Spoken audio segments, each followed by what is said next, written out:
problem now is future peace. That is your job in Germany.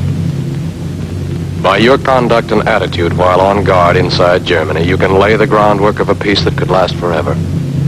Or just the opposite. You could lay the groundwork for a new war to come. And just as American soldiers had to do this job 26 years ago, so other American soldiers, your sons, might have to do it again another 20-odd years from now. Germany today appears to be beaten. Hitler, out. Swastikas, gone. Nazi propaganda, off the air. Concentration camps, empty. You'll see ruins. You'll see flowers. You'll see some mighty pretty scenery. Don't let it fool you. You are in enemy country.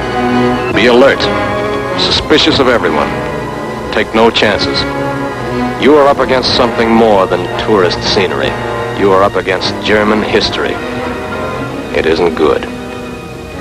This book was written chapter by chapter, not by one man, not by one Führer. It was written by the German people. Chapter 1. The Führer, Bismarck. The title, Blood and Iron. The armies, German. Under the Prussian Bismarck, the German Empire was built. The German states combined, serving notice to all that their religion was iron, that their God was blood. Bismarck's German Empire built itself by war, at the expense of Denmark, Austria, and France, and became in 1871 the mightiest military power in all Europe. Enough conquest for a while. Time out to digest it. Europe relaxes. The danger's over. Nice country, Germany. Tender people, the Germans. And very sweet music indeed.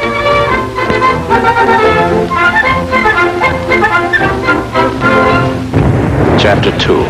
A new Führer. Kaiser Wilhelm. New title. Deutschland über alles. Germany overall.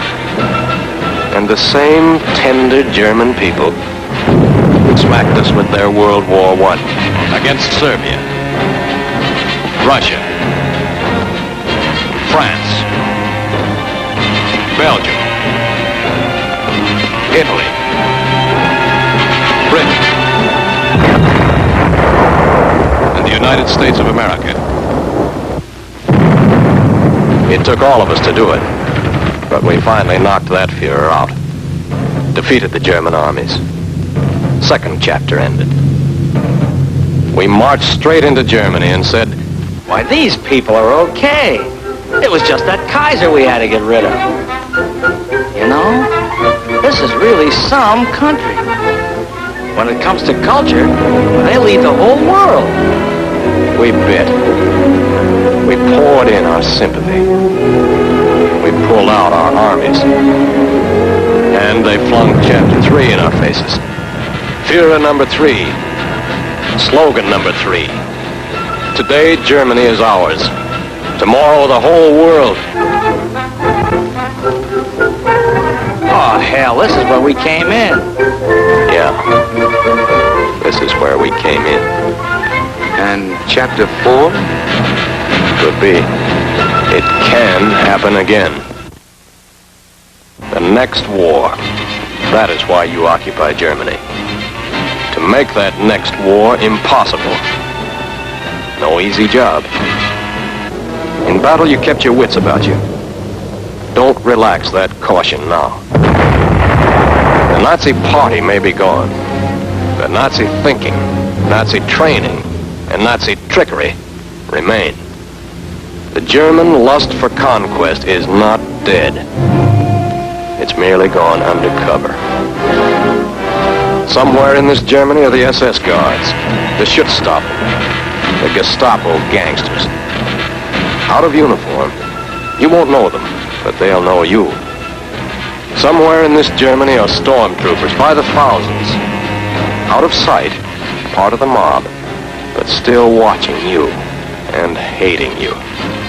Somewhere in this Germany, there are 2 million ex-Nazi officials, out of power, but still in there, and thinking about next time.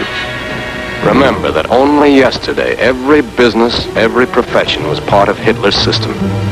The doctors, technicians, clockmakers, postmen, farmers, housekeepers, toy makers, barbers, cooks, dock workers. Practically every German was part of the Nazi network. Guard particularly against this group. These are the most dangerous. German youth.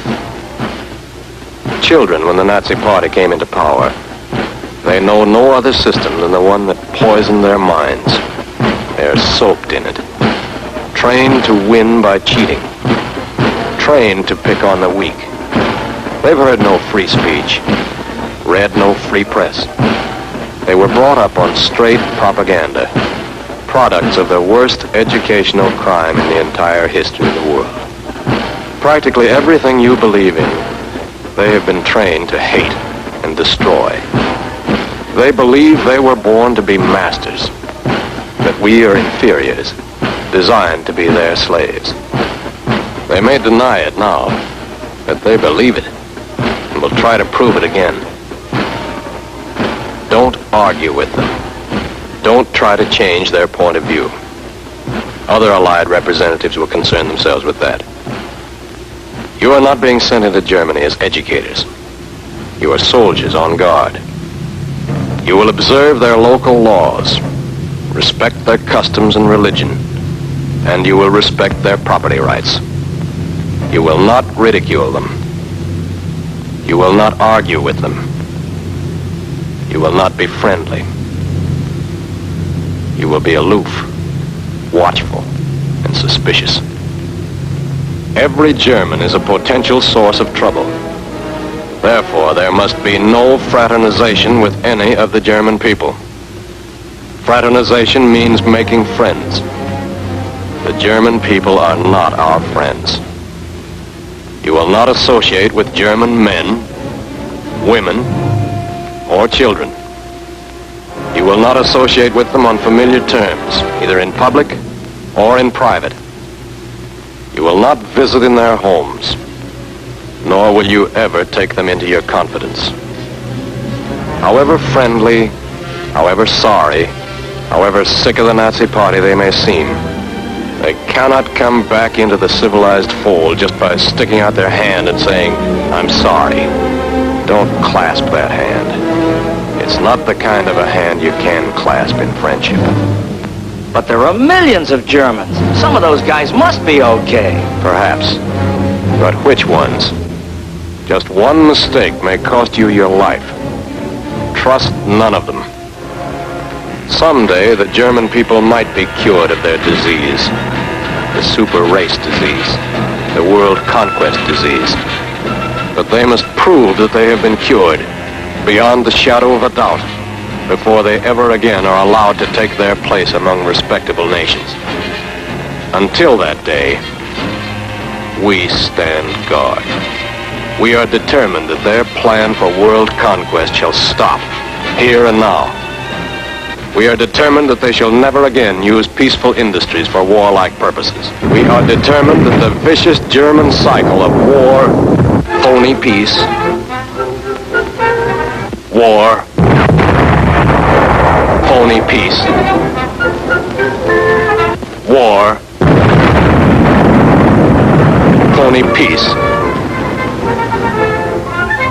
shall once and for all time come to an end. That is your job in Germany.